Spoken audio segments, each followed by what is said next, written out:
Picture this, a marketing agency managing multiple clients, each having its distinct strategies. But what if a strategy for one client proves to be a golden goose? Today's mission is all about efficiency and replication. We're diving into the art of copying a workflow from one sub-account to another. Imagine a campaign for a restaurant client booming in sales. Why not replicate that for another food joint? Now, transferring a workflow is not just about copying. It's about ensuring that every important asset is also transported. Tags, custom values, custom fields, SMS texts, and so on. Still, there are some things that won't be copied, like the email templates from the email builder, but that's coming soon. This process is simple but extremely efficient. The workflow gets copied from location 1 to location 2 with a couple of clicks. Okay, time to strap in.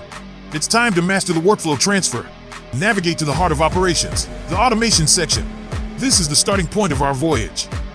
Inside workflows, first let's check the workflow we want to copy. This workflow stores all the blueprints of success you've meticulously crafted over time. Got your eyes on that golden goose? Let's copy this masterstroke. Initiate by clicking on the three-dot icon and then proceed to click and copy to SubAccount.